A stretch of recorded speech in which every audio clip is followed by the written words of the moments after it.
যে বাংলাদেশের মানুষ কি পরিমাণে দুর্যোগে একে অপরের পাশে দাঁড়ায়। আমরা নতুন একটি বাংলাদেশ পেয়েছি, যে বাংলাদেশে ত্রাণ দেওয়ার জন্য মানুষ ছুটে যাচ্ছে। আলহামদুলিল্লাহ, নেওয়ার জন্য কিছু মানুষ আসতেছে, কিন্তু নেওয়ার চাইতে দেওয়ার মানুষের সংখ্যা বেশি। অনেক মানুষ ছুটে যাচ্ছেন, বিভিন্ন গাড়ি ভর্তি। ছাত্র সমাজ, যুব সমাজ, ওলামা ইকরাম। ভারতের ত্রিপুরার বাঁধ খুলে দেওয়ার কারণে একটা আকস্মিক বন্যা ফেনী, নোয়াখালী, লক্ষ্মীপুর অঞ্চলে দেখা দিয়েছে, যার কারণে আমরা আজকে এই ফেনীতে আমাদের বগুড়া থেকে কিছু ওলামা ইকরাম, কিছু ভাইদেরকে সঙ্গে নিয়ে আজকে আমরা সেখানে উপস্থিত হয়েছি।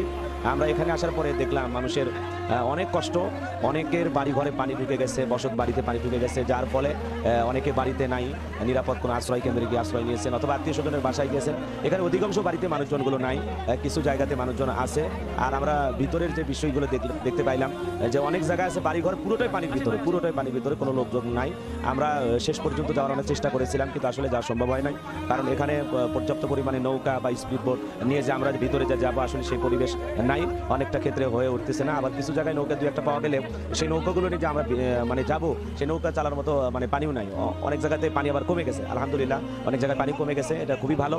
আমরা ওই জায়গায় যা শুনতে পাইলাম যে প্রত্যেকটা বাড়িতে 2 তলা বাড়ি সেটাও পানির ভিতরে চলে গেছে। এখন আলহামদুলিল্লাহ পানিটা অনেক কমে গেছে, পানি অনেক কমে গেছে। আর আপনারা সবাই আমরা দেখতেছি যে হাজার হাজার মানুষ বিভিন্ন এলাকা থেকে ত্রাণ নিয়ে ছুটে যাচ্ছেন ফেনীর দিকে। আলহামদুলিল্লাহ এই দৃশ্যটা আমাদেরকে মুগ্ধ করেছেন, যে বাংলাদেশের মানুষ কি পরিমাণে দুর্যোগে একে অপরের পাশে দাঁড়ায়। আমরা নতুন একটি বাংলাদেশ পেয়েছি, যে বাংলাদেশে ত্রাণ দেওয়ার জন্য মানুষ ছুটে যাচ্ছে। আলহামদুলিল্লাহ, নেওয়ার জন্য কিছু মানুষ আসতেছে, কিন্তু নেওয়ার চাইতে দেওয়ার মানুষের সংখ্যা বেশি। অনেক মানুষ ছুটে যাচ্ছেন, বিভিন্ন গাড়ি ভর্তি। ছাত্র সমাজ, যুব সমাজ, ওলামা ইকরাম, এদেশের বিভিন্ন ইসলামিক সংগঠনের ভাইরা চলে যাচ্ছেন। বাংলাদেশ জামাত ইসলাম আসুন্নাহ ফাউন্ডেশনের সম্মানিত চেয়ারম্যান শাইখ আহমদুল্লাহ হুজুরের নেতৃত্বে হাজার হাজার টনকে টন খাদ্য সেখানে সরবরাহ করা হচ্ছে। কেউ ভারী খাবার দিচ্ছেন, কেউ শুকনো খাবার দিচ্ছেন, কেউ রান্না করা খাবার দিচ্ছেন। আমরা একটা ভিডিওতে দেখলাম আল্লামা মামুনুল হক হুজুর, তিনি রান্না করে নিজের হাতে খাবার পরিবেশন করতেছেন। আলহামদুলিল্লাহ, আমরা দেখেছি ঢাকা শহরে ত্রাণ সংগ্রহ করা হচ্ছে বিশ্ববিদ্যালয়গুলোতে, সেখানে তারা পুরো মাসের খাবার চলতে যে পরিমাণে টাকা, পুরো মাসের খরচটা আমাদের এই ভাইদের, বন্যার্থ ভাইদের পাশে দাঁড়ানোর জন্য পুরো মাসের টাকাটা দিয়ে দিচ্ছেন। আমরা দেখলাম একজন মানুষ আলহামদুলিল্লাহ তার মা একটা ব্যাংকে টাকা জমা রাখতেন, সেই পুরো টাকাটা আলহামদুলিল্লাহ এই বন্যার্থ ভাই বোনদের বিপদে তিনি বলেছেন আমার মা চলে গেছে 4 বছর আগে, আমার মায়ের টাকাটা ব্যাংকে কি জমাইছিল আমি জানি না, আমি পুরো টাকাটা আমি আমার মায়ের জন্য দিয়ে দিলাম। এইভাবে শিশুরা, একটা বাচ্চা সাইকেল কেনার টাকা জমাইছেন, সে টাকা দিয়ে দিচ্ছেন। একটা বাচ্চা হজে যাওয়ার জন্য, ওমরা করার জন্য টাকা জমাতেছেন, সেটা দিয়ে দিচ্ছেন। একটা বাচ্চা টিউশনি করে যে টাকাটা জমাইছেন অথবা মা বাবা খাইতে দিচ্ছেন, সে টাকা দিয়ে দিচ্ছেন। এভাবে আমরা যেভাবে পাশে দাঁড়াইতেছি, বিভিন্ন জায়গায় ত্রাণ সংগ্রহ করা হচ্ছে, বিভিন্ন জায়গায় বন্যার্থ ভাইদের পাশে দাঁড়ানোর জন্য যে সহযোগিতা, কেউ বস্তাকে বস্তা কাপড় দিচ্ছেন, কেউ গাড়ি ভর্তি খাবার নিয়ে যাচ্ছেন, আলহামদুলিল্লাহ। তবে আমরা ফেনীতে যাওয়ার সময় যে বিষয়গুলো দেখলাম, প্রচন্ড জাম, এবং এই জামের কারণে অনেক অনেক গাড়িগুলো চলতে পারতেছে না। আর ফেনীতে যে পরিমাণে সবাই পাশে দাঁড়ানোর জন্য ছুটে যাচ্ছে, আলহামদুলিল্লাহ আমরা নিজে দেখলাম ফেনীতে অধিকাংশ মানুষ ছুটে যাচ্ছে। কিন্তু পাশাপাশি আমরা ফেনীতে যখন ত্রাণ দিচ্ছি, এই ফেনীর মানুষগুলোই বলতেছে হুজুর লক্ষ্মীপুরের অবস্থা খারাপ, আপনারা এদিকে একটু খেয়াল রাখবেন। অনেকে বলতেছে নোয়াখালীর অবস্থা খারাপ, এদিকে খেয়াল রাখবেন। এই জন্য যে ভাইয়েরা ফেনীর উদ্দেশ্যে রওনা করেছেন, আমরা তাদেরকে বলবো আপনারা একটু লক্ষ্মীপুরের বিষয়গুলো খেয়াল রাখবেন, নোয়াখালীতে পাশাপাশি যাবেন। হ্যাঁ, নতুন নতুন এলাকা যেগুলো আবার নতুনভাবে পানি ঢুকেছে, বিভিন্ন অঞ্চল আবারও প্লাবিত হয়েছে। আপনারা এই আকস্মিক বন্যা, এটা প্রাকৃতিক বন্যা হলে ভিন্ন কথা ছিল, কিন্তু আসলে ওই এলাকার মানুষ, অধিকাংশ মানুষ স্বাবলম্বী আমরা দেখেছি, কারণ ওই এলাকার সব মানুষ, বেশিরভাগ মানুষ প্রবাসী।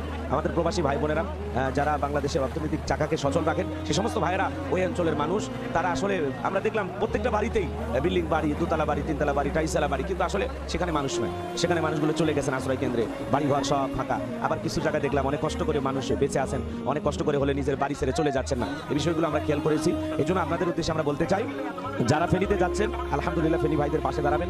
তবে যে পরিমাণে ত্রাণ ফেনীর দিকে ছুটে যাচ্ছে, আলহামদুলিল্লাহ যেভাবে বন্যার্থদের পাশে আমরা দাঁড়াচ্ছি, আমরা এটা ত্রাণ বলবো না, আমরা এটা সহযোগিতার হাত আমরা বাড়াবো একে অপরের প্রতি। এটা আমাদের ভালোবাসার জায়গা থেকে আমরা সবাই যেভাবে পাশে দাঁড়াচ্ছি, নতুন বাংলাদেশ যেখানে ছাত্রছাত্রীরা, শিশুরা, বৃদ্ধ, যুবক, তরুণ, আলেম সমাজ, ওলামা ইকরাম, জামাত ইসলাম থেকে, আসুন্নাহ ফাউন্ডেশন থেকে, হেফাজত ইসলাম থেকে, ওলামা ইকরাম, সবাই বিভিন্ন সংগঠন থেকে, বিভিন্ন ব্যক্তিগত ফাউন্ডেশন থেকে আমরা যেভাবে পাশে দাঁড়াইতেছি, আলহামদুলিল্লাহ আমরা এই সংকট কাটিয়ে উঠবো ইনশাল্লাহ। আমরা সারা দেশের প্রায় 18-20 কোটি মানুষ যদি এই পানিবন্দী 50 লাখ মানুষের পাশে দাঁড়ায়, ইনশাল্লাহ তাদের কষ্ট লাঘব হয়ে যাবে।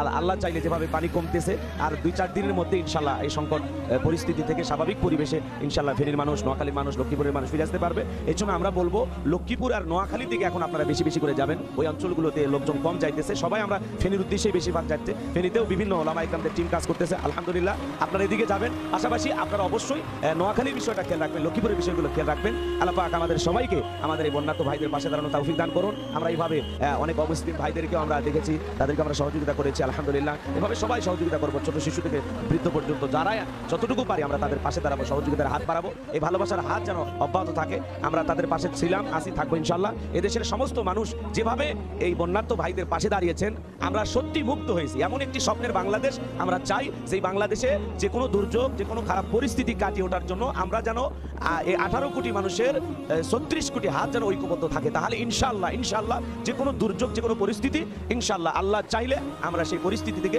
খুব দ্রুত কাটিয়ে আবারও স্বাভাবিক পরিস্থিতিতে ফিরে আসতে পারবো ইনশাল্লাহ। এই জন্য যারা ত্রাণ নিয়ে, সহযোগিতা নিয়ে আমাদের ভাইদের পাশে দাঁড়াচ্ছেন, আপনারা এই সহযোগিতার হাত অব্যাহত থাকবে। আপনারা বন্যার্থ ভাইদের পাশে দাঁড়াবেন, বেশি বেশি করে এখন নোয়াখালী আর ফেনীর দিকে আপনারা একটু সফর দেবেন ইনশাল্লাহ। এদিকে আমাদের ভাইদের অবস্থা করুন। আর বিভিন্ন জায়গায় এখনো বিভিন্ন বাড়িতে মানুষজন ছোট্ট বাচ্চা নিয়ে, শিশুদেরকে নিয়ে আটকে আছেন। এই বিষয়গুলো আমাদের কানে খবর এসেছে, আপনারা এই বিষয়গুলো দেখবেন। তবে আলহামদুলিল্লাহ আমরা উদ্ধার কাজে দেখেছি সেনাবাহিনীর ভাইরা অক্লান্ত পরিশ্রম করে যাচ্ছেন, নৌবাহিনীর ভাইরা অক্লান্ত পরিশ্রম করে যাচ্ছেন। সেখানে হেলিকপ্টার দিয়ে খাবার দেওয়া হচ্ছে, বিভিন্ন ছাদে মানুষজন জড়ো হচ্ছে, সেখানে সেনাবাহিনীর ভাইরা হেলিকপ্টার দিয়ে খাবার দিচ্ছেন। আমরা নিজের চোখে দেখেছি তারা হেলিকপ্টার দিয়ে, প্যারাশুট দিয়ে সেখানে খাবার দিচ্ছেন।